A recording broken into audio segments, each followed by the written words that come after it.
Shannon reads those books, and it's time for my first book, The Old Man and the Sea. Woohoo!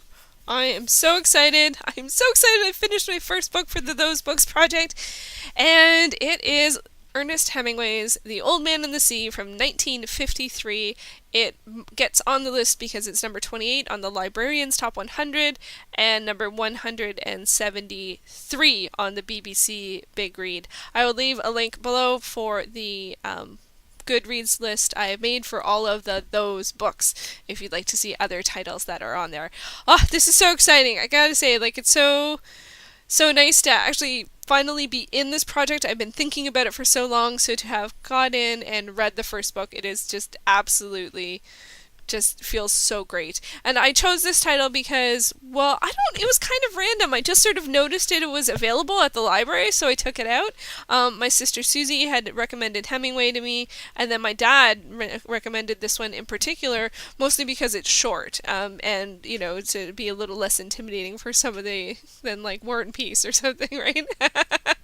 Anyway, to kick things off. And it's funny because it actually was a little bit harder to read. Not harder, the language was definitely accessible, so that was a big win, but it was a bit of a marathon of a read because it's a novella and there was no chapters, so it was hard to decide when to stop reading and take a break when I needed a break. So, but more on that in a bit. Okay, so I have some questions for myself. This is my first time doing this kind of review-ish experience, and it may change over time or it may not. I have no idea, but needed somewhere to start, and this is where we're going to start. So first up, did I understand it? Yes! I definitely understood it. Very exciting. I knew in some ways it's like, what's it about? Well, it's about an old man and, the sea. And that's true. Not to get all like grade 11 book reporty. Yeah, it does follow an old man who's a fisherman, and he has a young friend who's also a character in it. And, he most of the time he is at the sea. And so it's about fishing. And I really love the themes of the story. In my opinion, they would include persistence, patience, compassion, wisdom, willingness to do the work, and more, and a widely hope. And I really love the character of the old man. He was just so beautiful, and I don't know, there was something so unusual about his perspective, and I loved how he thought about fish, which is such a weird thing to say. And I loved his relationship with the young man, the kid that's also a fisherman. So, yeah. The one thing I would have to say that I didn't quite understand is I have no idea what the boat or fishing whatever he was on. In my mind, it was like a raft, but that just seems so unlikely. And I wasn't quite sure where they were or what time period it was, but that didn't really matter. I think he mentioned Havana. But I don't know. But to me, it was more about, but that didn't, they certainly didn't, not knowing those very specific details did not hinder my enjoyment of reading. And I actually once I realized I didn't know what the fishing thing looked like, I kind of just sort of envisioned a raft. And he talked about it. But I didn't know the things he was referring to, even though I watched The Deadliest Catch, which is totally different. But so, I don't fish.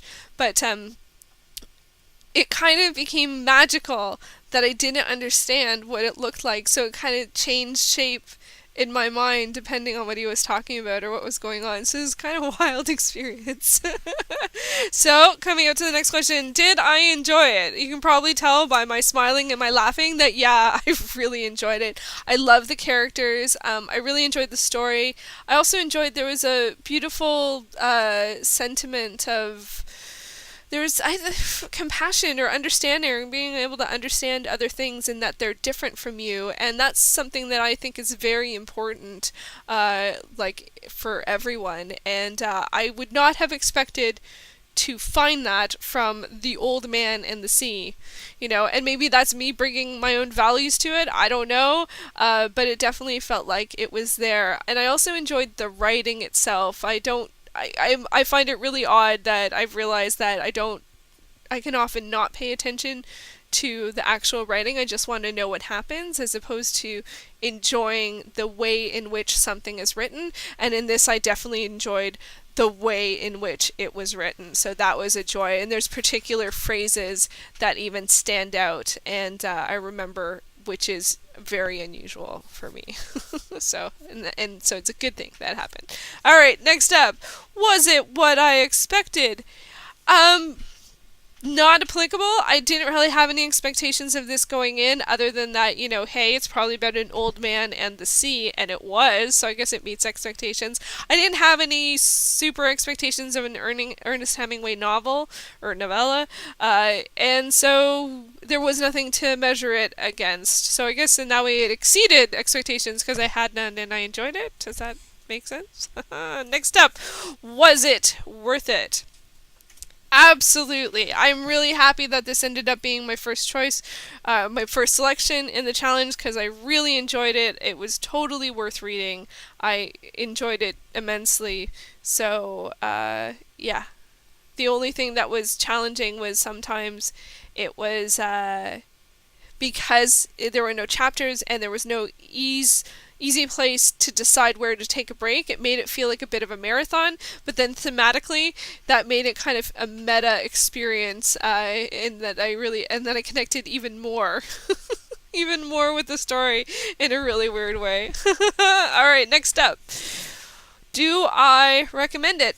Absolutely, without question. I would widely and highly recommend this book. I got so much from it. I think it's a really interesting story.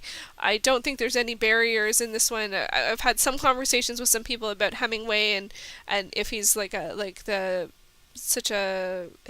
his work is sort of like men spirited or men centric or for men, and I did not feel excluded as a woman reading this. I didn't feel like it was inaccessible at all.